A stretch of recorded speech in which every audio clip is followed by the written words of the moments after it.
Fox here, FXRC. I'm here with my Axial Wraith 2.2 spawn. Now, I know what you're probably thinking, why bother doing or a 10-year-old vehicle? This thing's been out for probably around 10 years now. It's been out for quite a while. And I guess the answer is I've always loved the way these looked when they're all done up. Out of the box, they look kind of cheap, and they probably are. I mean, they were under a lot of plastic, but all done up. I always love the way they look, just so aggressive. And I mean, look at how wide and just mean this thing looks. So, Axial Wraith 2.2. Not a lot of the stock left on this truck, so I think the only thing that's left that's actually stock is some of the cage,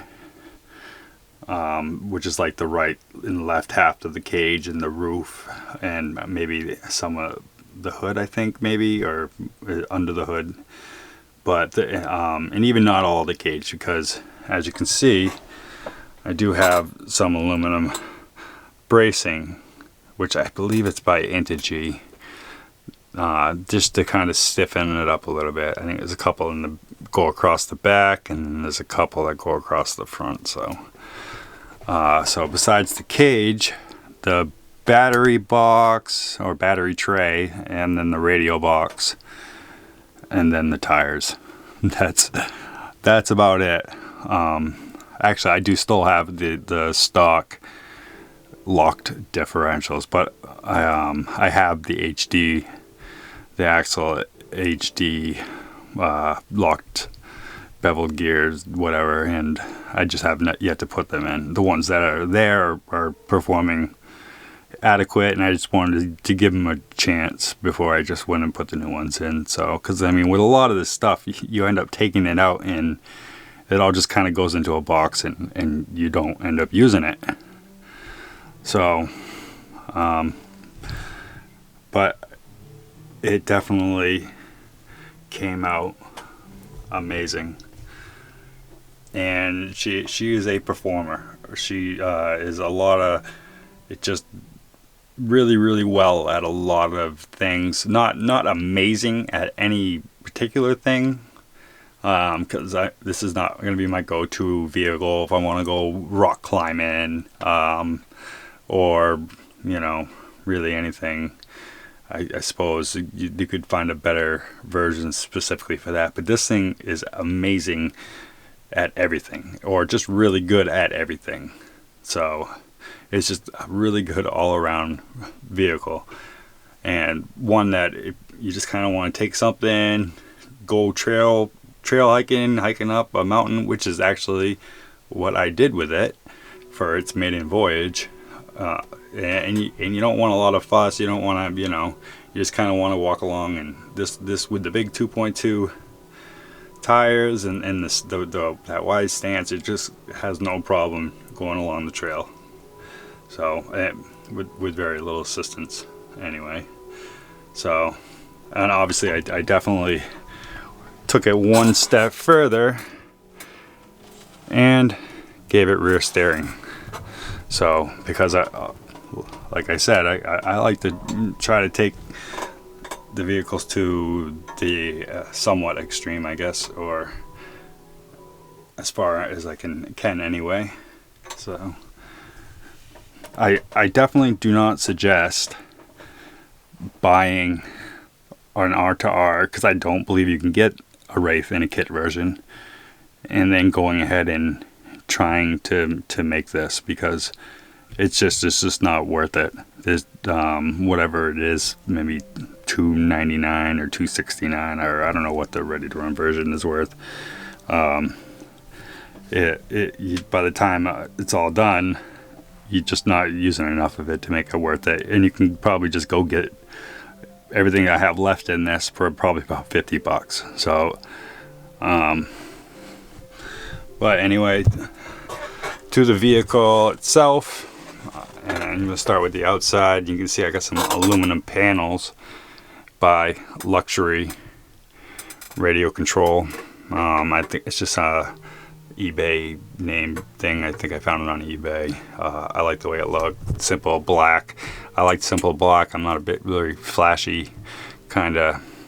So, and then as it gets its digs, and it'll start getting character by just really looking like a rough, beat up trail rig, which is kind of what I was going to go for. So I took the little seat, passenger Lexan seat thing that comes with the Axial Wraith out, because I don't really care about the whole scale. I'm more just out performance, I guess, than looks, or scale anyway. Scale looks, because obviously it looks amazing. And I took that out, and I got this panel here that I got on these little locking tabs, so I don't have to unscrew it every time. And I can just lift this little door up here, and right down in there is my battery, or where my battery goes. And then, which will get us to the electronics, see if I can focus in on that, is the Holmes Hobby, I want to say 41 kVL, which is I guess a long, probably closer to a 550 size motor, with the Castle Mamba X, like I think I want to say 2 to 6S ESC. This is such an amazing little ESC. Probably for that type or size of ESC, just you can't beat it. It's amazing, and then censored at that. So just amazing. I also have an aluminum transmission. So, and all the upgraded gears inside, as well as a Robinson Racing slipper clutch. Now it's obviously going to be very hard. You can see the outside of the slipper right there, which is the plastic cover there. But besides that, it's a little hard unless I take it apart to show you. So, and moving on, for the rest of the electronics, I put a couple of my go-to servos, which is just the Savox 1210, I believe 1210 SG, steel geared, or yeah, it is, it's SG. So a couple of the Savox 1210 SG servos. They're definitely my go-to servos. I love them. They work great. I've had very little issues ever with them. They're just they're middle of the road, I guess, for price. They're about $83 a piece. Not cheap, but with my electronics, I don't necessarily like to go too cheap. Sometimes I feel like you can just really get what you pay for. So, and I love Savox servos. They're just amazing. So, go to anyway. And what else for electronics? How am I controlling this? Well, I'm going on my Futaba radio, which is, I got it right there, the T4PM. So that's how I'm running her. That's just kind of my radio that I use for a lot of my trail rigs and crawlers and stuff. Not for bashing. I use the Spectrum DX5C. So, but for the crawling, I like to use that Futaba. So, although I might be try to use the Futaba too for some bashing, who knows. But anyway, what else? Got the shocks, Proline. I believe they're Power Stroke, which is a dual rate shock, and definitely amazing shock. I'm super surprised at how well these shocks work.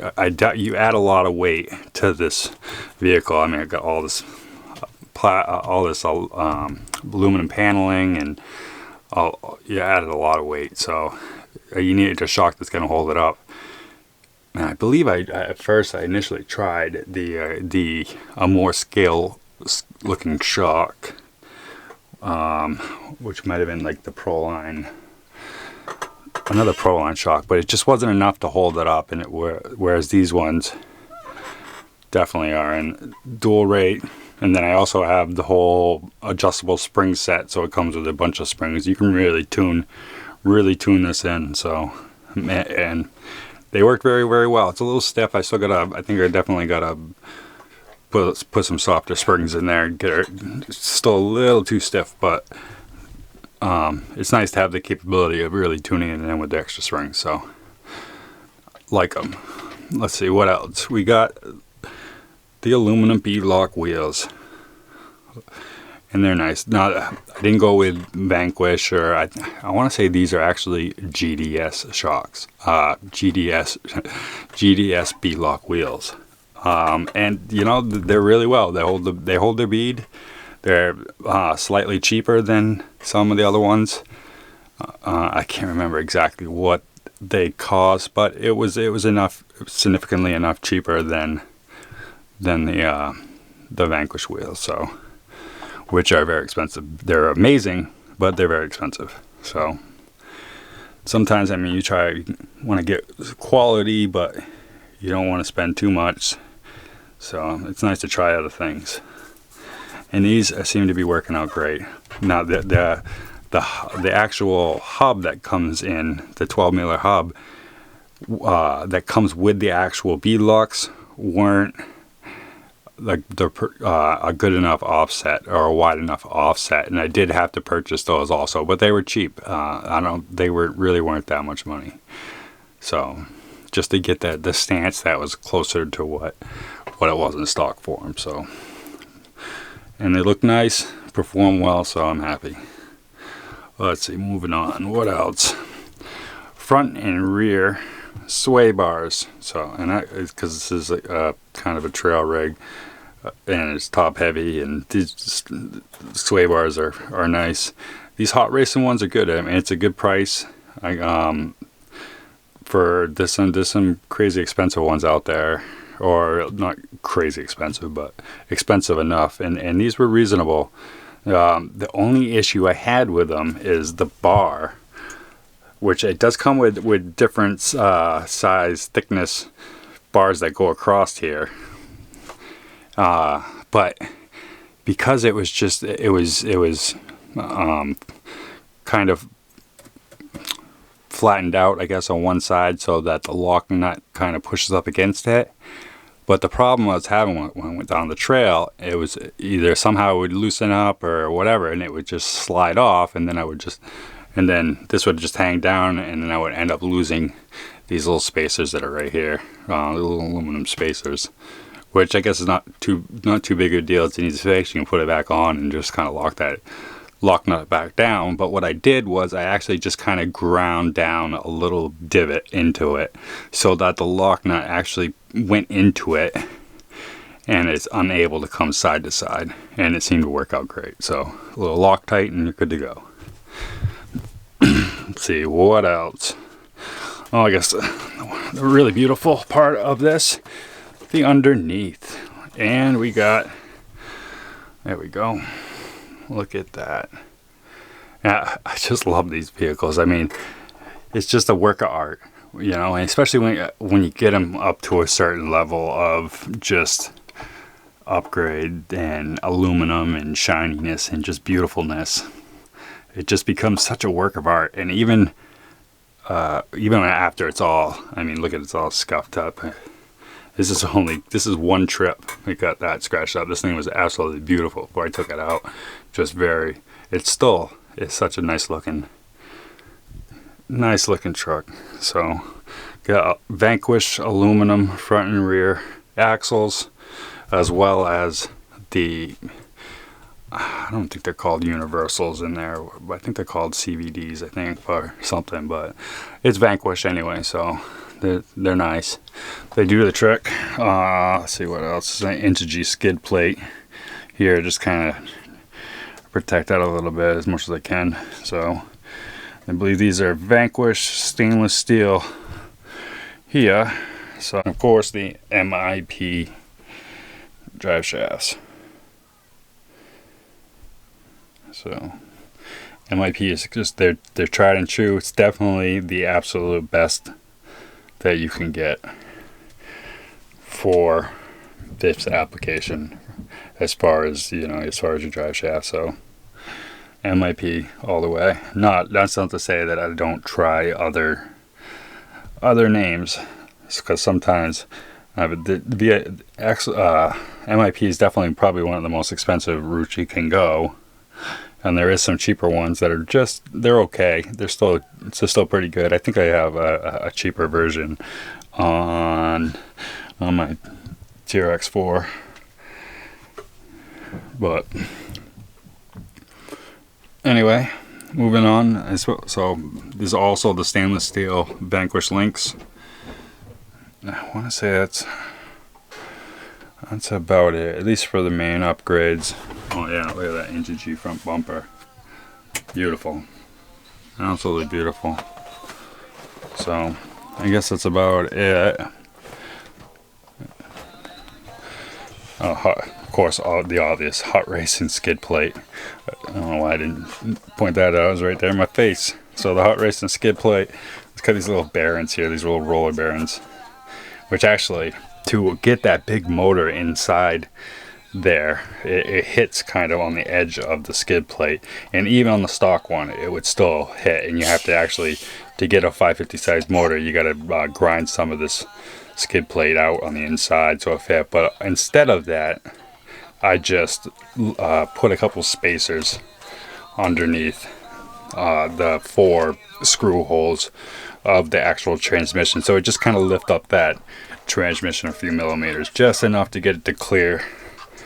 I believe it's this bearing right here. So, and it did the trick, worked, and the drive shafts are plenty long enough. So actually, I have to actually shorten this one, which is one of the best parts about these MIP axles, is you have different sizes of these actual. I'm gonna focus these actual. There's different sizes, and you can kind of really make it fit. So and really get it perfect, which is nice. You don't have that option with a lot of. I decided to go ahead and drop the front end down, and that's what these little sticking out of the hood there, and those are just a little gear head. I believe they're made by Gear Head, and they're just little shock adjusters. You can just it just drops it down, and you just got to cut little holes in there. And I decided to do it with the front. I did not do it with the back. I like the stance that it gave it, and with the front down, it gives it enough where it's low enough. It kind of helps you better control, and it keeps the weight down a little bit to get it up and over some steep stuff. I wasn't really worried about the back, and it seemed to perform just fine with the back not being dropped, although I do have them to do that if I decide to in the future. So what else? Yes.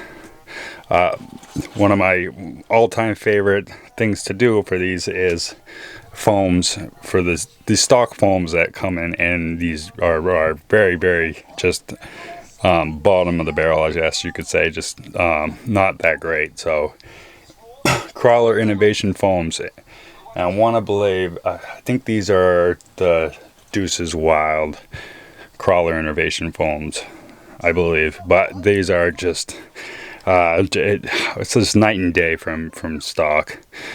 They really, really know what they're doing there. You can tell. Definitely, it stiffens it up, but not enough not too much where you're losing grip. Where it's not, because I mean it's still plenty soft and plenty squishy. Gives you a good side bite. You're not gonna have no tire roll. So, and the only one thing I had happen, which is great, because it was quite a few tumbles, but was right there, a screw backed out.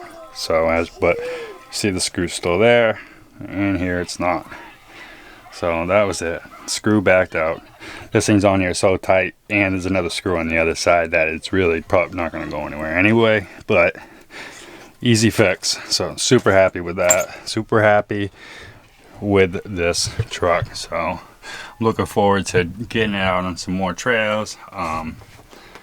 Really seeing how capable this really is, and how great these parts are, and you know, if they're worth the money or the headache. So we'll see.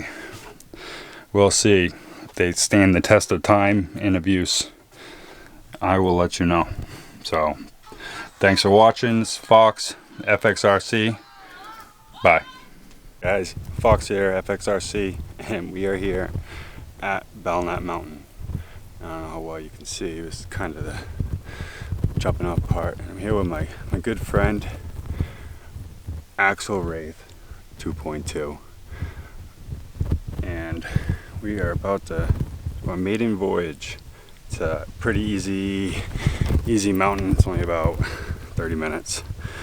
So let's see how she does.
What's up, guys?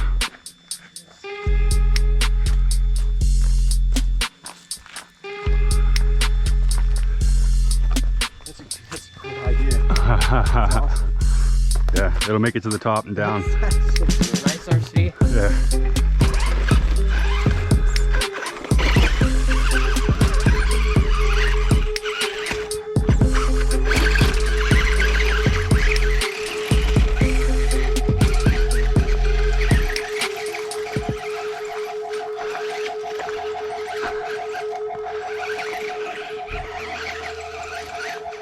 I always think somebody sees me going up, and then they think, wow, that's so cool, and then maybe it inspires them to do some research and maybe even get into it themselves.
For sure. A little too stiff. So these Proline shocks, you can get all these different shocks.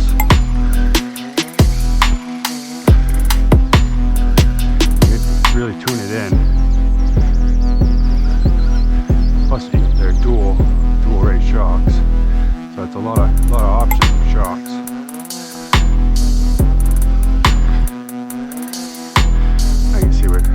Starting to get into a little bit more tricky stuff. Yeah.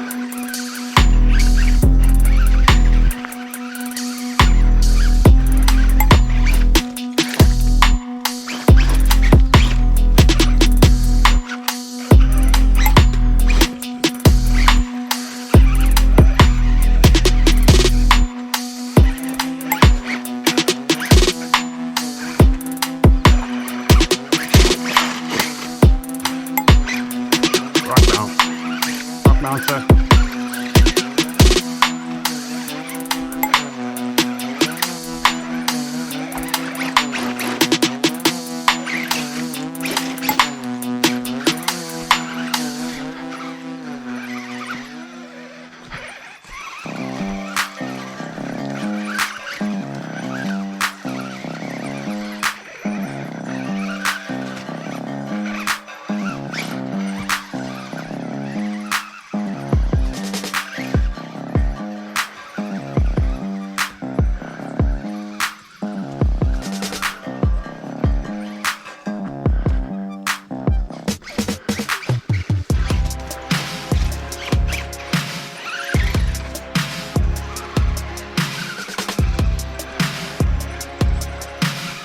Plan is to hopefully make it up and down so I don't have to carry it. Of course.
Look at these, so many lines on here. It's cool.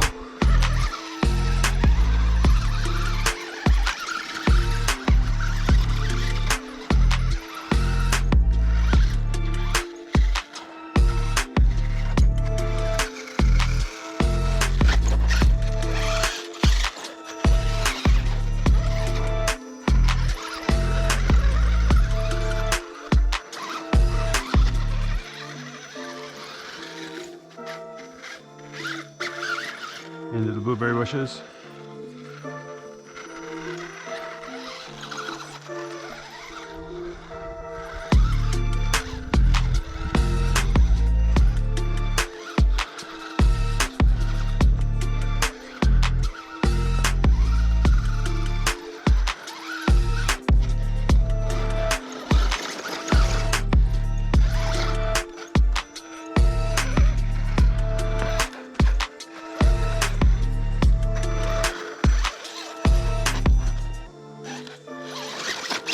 Oh.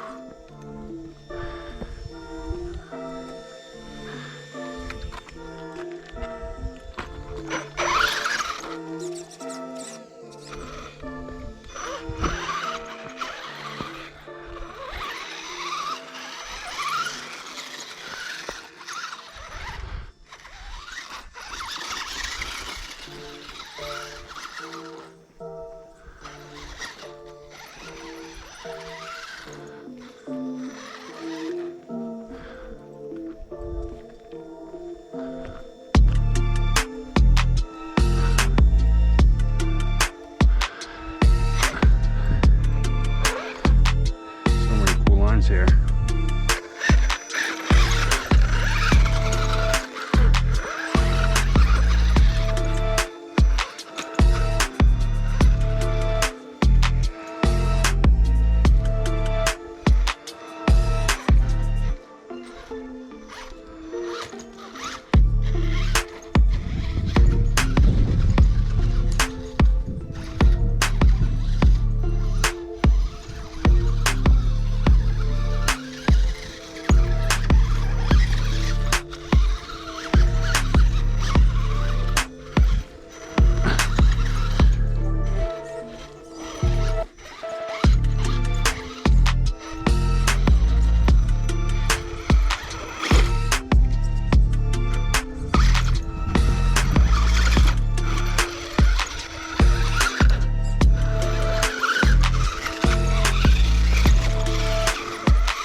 Ooh, that was a tough one. Ow.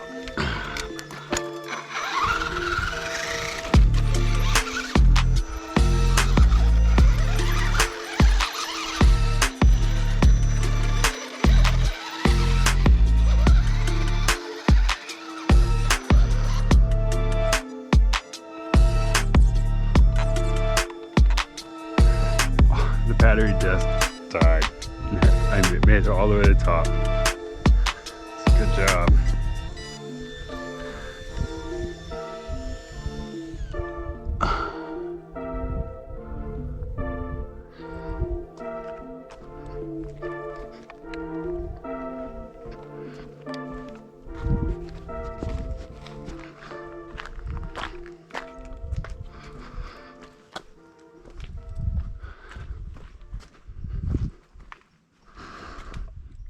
I doubt I could climb these stairs.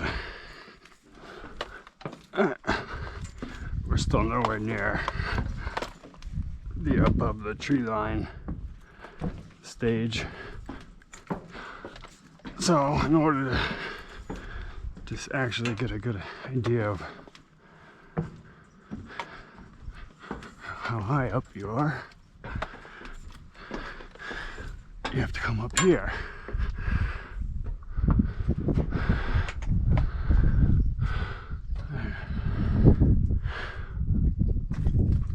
You see all of that. It's beautiful.